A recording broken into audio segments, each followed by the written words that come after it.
Molly, Dolly, where are you? Here I am, how do you do? Hi friends. Today I ate delicious food and spent time with my friends. I was very happy. Now I want you to think about when you feel happy. Today's story is called The Happy Prince, which is from a collection of stories for children by Oscar Wilde, first published in May of 1888. What do you think the meaning of happiness was for the prince? Let's jump right into the story to find out what happens. Once upon a time, high above the city, on a tall column, stood the statue of the Happy Prince. He was gilded all over with thin leaves of fine gold. For eyes, he had 2 bright sapphires, and a large red ruby glowed on his sword hilt. One night, there flew over the city a little swallow.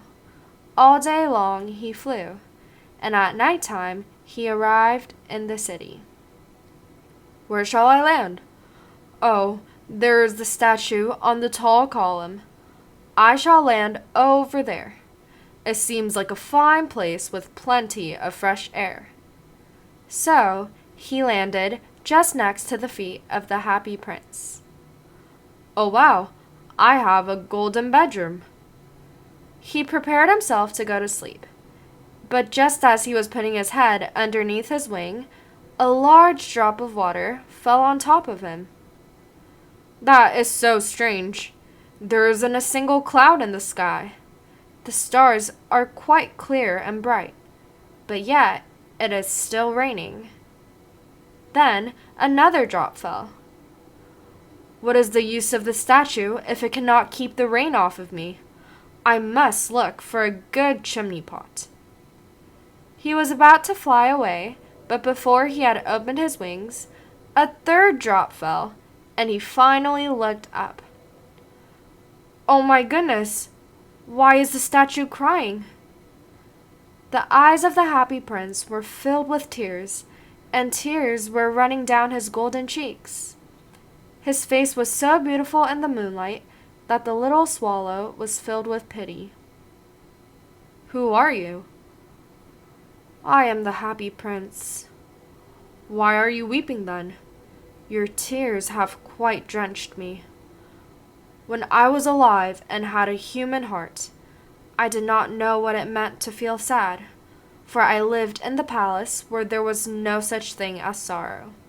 During the day, I played with my companions in the garden, and in the evening, I led the dance in the great hall.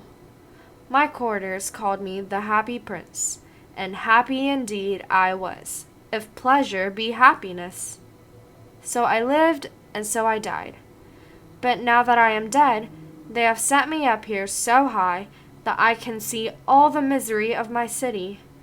And though my heart is made of lead, I cannot choose but to weep." "What? Is he not just a golden statue?" Far away in a little street, there is a poor house. One of the windows is open, and through it I can see a woman and a boy. On a bed located in the corner of their room, the little boy is lying ill. He has a fever and is asking for oranges, but his mother has nothing to give him but water. "Swallow, swallow, little swallow, will you not bring her the ruby out of my sword hilt? My feet are fastened to this pedestal, and I cannot move." The swallow was planning to just stay for a little bit, but the Happy Prince looked so sad that the little swallow felt sorry for him. "It is very cold here, but I will stay with you for one night and be your messenger." "Thank you, little swallow." So the swallow picked out the great ruby from the prince's sword and flew away with it in his beak.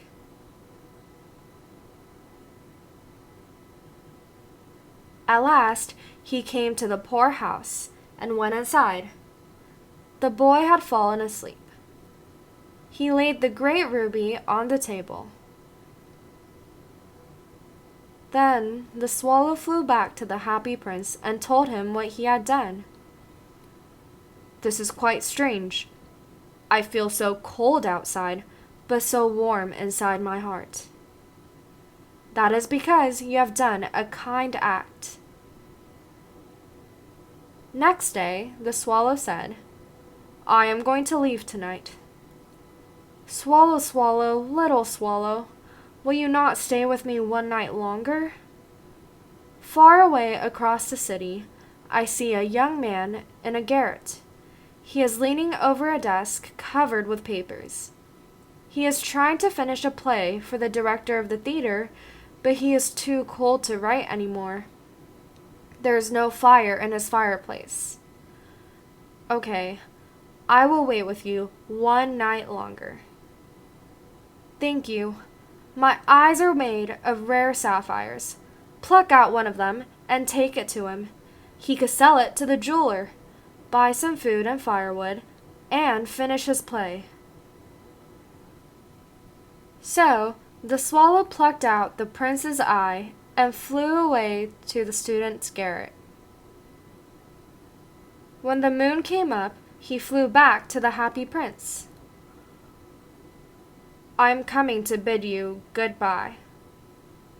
"Swallow, swallow, little swallow, will you not stay with me one night longer?" "It is winter, and the chill snow will soon be here. I have to fly south now." But then the happy prince started to cry again. "Why are you crying?" In the square below, there stands a little match girl. She has no shoes or stockings. Pluck out my other eye and please give it to her."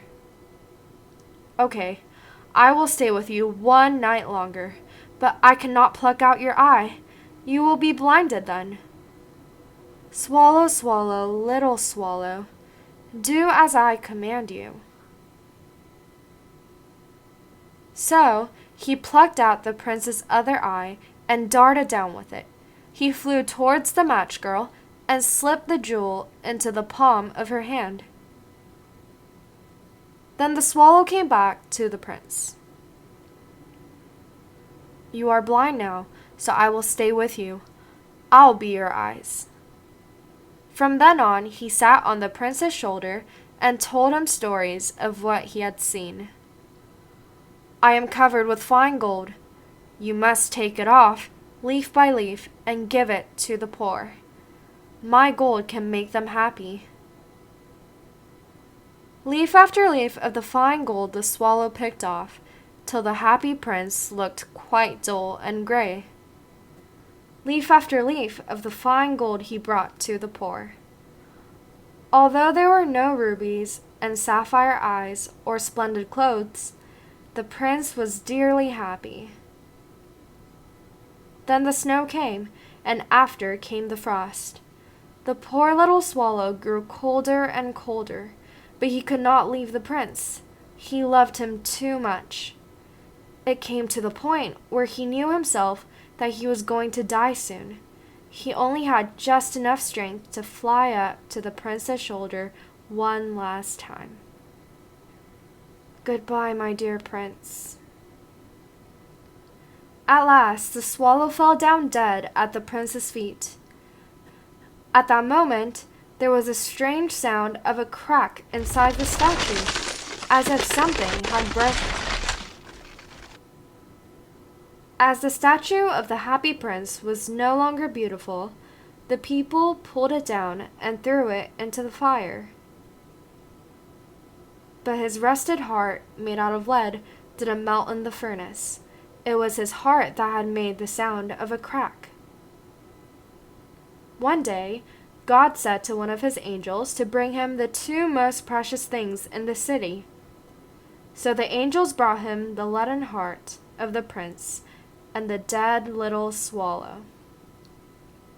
"You have made the right choice.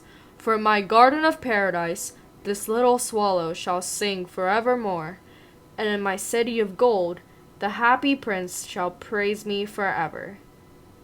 The end.